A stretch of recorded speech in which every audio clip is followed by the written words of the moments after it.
ngasi ju mayam da yam kana ni khan ba video ang pudun lakse adum thumbnail lu da su dum khambira magani ko adum ngasi video je hana na thingna bibo or gadi ai gi ming Vidyananda hoji hoji Negrim Silong de final year bi student ne ngasi gi video je di India da yam thina common noi ba tare suicide to da season ba adagi ngarang ha dum Manipur da su dum futha ga si ga na ha ba dum leidna si matang da kai tare hospital da na akoina kamai treatment tawi adagi yum da to ya na kai kai no ha ba matang do ya pet aina khang knowledge kar dum mayam da share to zero nge ko season mayam da yam thina kana ga ni na khale Huda ko sina kyamu yamna sian ge na haragadi 20% hai tare ne ko mi chama thakpe manung da mi kundi dum siale na dum report away ba adu tare mi chama manung da mi kun sian ba haragadi dum yam thini ya me na ko adu ga kai kai to ba ya ge hai ba je lak tring ma mang da ai wa kan da di suicide to ga sine na sirwa mi je kai tare pra mi ki thine ba kai no ne haragadi ma gi ma mang da le difficulties me am do ma overcome to ngam draga ma mai ona bangam draga mana siraga ai nungai dong ni awa me am jo ko ni ga hai si pra migi thine ba ko aduga pramana masu dai na kano lai kai dai lai ma di lai bani ba adu mang na pok pang mioi ma pok cha ko da pok pi le ne ba aduga mana ai di nusi ba gi da mak ta sire ne ga na si ji pra nang gi wa khan je kyam yam pik ke ha ga di lama khang da theng na ba ma gi da mak ta suicide to si de ni ba nang gi kyam yam pang ge nang gi pitru bi ngai da gi nang bu kai da so ye da ge na yopi thak pi le ba nang gi mama ba gi khan da bi da nang gi lama khang da theng na ba ma gi da mak ta suicide to de ni ba pa mu de ko si nang je mana pambi da na hunto pi ra ne ba ado nang bu hunto ga sa khriba ma to ma gi mang je abane na khalaga nang gi su ano go punsi ma da nang bu he na nung si bi ba ma dum khalaga lai partner sem ba ya si gi ju he ma thak ta nang bu he mi ro la pa da gi kai ta nang gi mama na sang ma tum ma sa ga su nang gi de ma saru tang khai ma dum kha ta na nang bu tha ma pan su na mi ro la ma tum na nang je adu gi stage su yong na sem bi rai ba nang gi mama ba gi di kem ta khan da bi da Kasi yu lai taba lama khang na thengna ba ma gi da mak ta nang ki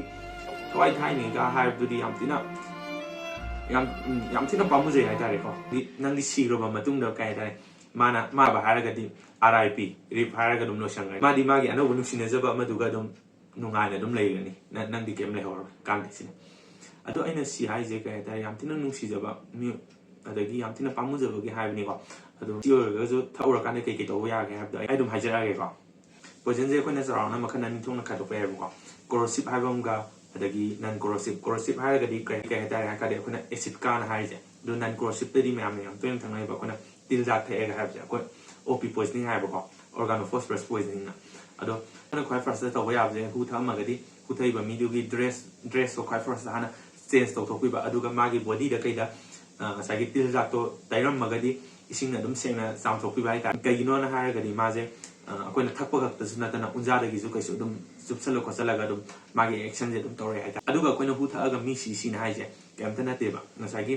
acetylcholine choline na enzyme ma tha do e ba si gi enzyme je na sa gi hu jina napsan ga magi ma thau je ta hol tra ga mi gi respiratory failure tor ga dum ayam ma tam da dum si ne ba ko ado akoina si je me je si gi ta se ka pa ga phani ha ba le ke ba magi treatment je kai non ha ga di supportive management nga te ne ba hospital yo kai kai tong ni na ha ga di magi akoina IV line severe tor ne normal saline je dum 500 to 1 liter dum ka pe ko aduga hospital da to de je supportive management nga te ne ba ma sor wan bangam draga di oxygen mask kumba hapa khot pa adagi ka direct gastric level sa na yam haina ba ha ta ne ko pipe tor magi sai thak kip jing do otho li gan ha do adu gastric level si yum da to ba ya ba na te na aduna yam tun hospital bu khat pi ai ta aduga supportive management je to ko ko na atropine na tra amalai ko si je dum ka pe na sai gi IV line je da hapa ga dum ka pe ba ko aduga hu je tha uraga kai complication lai ge na ha ga si je yam to na di thok na te ko adum thok thi thwe ado si je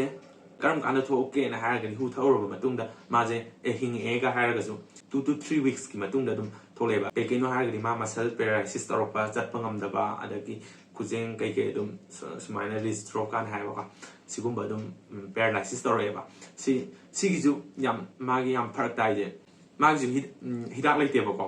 ma gi hidak bu kai no ha ga ma je once ma paralysis to gi tardik kai do ne ha kana ma gi physiotherapy je dum 1 year de dum taw hai tare aduga ko yai kai kai tare phatabo khan jina ngam da ai body sin ngam na ai si phatabo khan je khala ga ai si to ya te haina kai tare body sin ngam na dum chapi ba aduga ꯁꯨꯝ ꯈꯥꯡꯕ ꯉꯝꯗ꯭ꯔꯒꯁꯨ ꯅꯪꯒꯤ relatives ꯂꯩꯔꯤ ꯑꯗꯩ ꯅꯪꯒꯤ ꯅꯃꯥꯟꯅꯕ ꯂꯩꯔꯤ ꯅꯪꯒꯤ ꯌꯥꯝ ꯊꯤꯅ ꯀ꯭ꯂꯣꯖ ꯑꯣꯏꯕ ꯂꯩꯔꯤꯅ ꯑꯗꯨꯗ ꯑꯗꯨꯝ ꯅꯪꯒꯤ ꯄ꯭ꯔꯣꯕ꯭ꯂꯦꯝꯗ ꯑꯗꯨꯝ ꯁꯤꯌꯔ ꯇꯧꯁꯟꯕꯤꯌꯣ ꯀꯩꯁꯨꯝ ꯀꯥꯏꯗꯦꯗꯅ ꯃꯁꯤꯒꯤ ꯚꯤꯗꯤꯑꯣꯁꯦ ꯈꯤꯇꯪ ꯀꯥꯟꯅꯩ ꯈꯟꯕꯤꯔꯒꯗꯤ ꯂꯥꯏꯛ ꯑꯃꯗꯤ ꯀꯣꯃꯦꯟꯅꯆꯤꯡꯕ ꯇꯧꯕꯤꯔꯝꯃꯣ ꯃꯊꯪꯁꯨ ꯃꯌꯥꯝꯅ ꯀꯩꯀꯩ ꯚꯤꯗꯤꯑꯣ ꯁꯦꯝꯍꯟꯅꯤꯡꯒꯦ ꯍꯥꯏꯕꯗꯣ ꯑꯗꯨꯝ ꯀꯣꯃꯦꯟ ꯁꯦꯛꯁꯟꯗ ꯍꯥꯏꯕꯤꯔꯝꯃꯣ ꯉꯁꯤꯒꯤꯗꯤ ꯕꯥꯏ ꯕꯥꯏ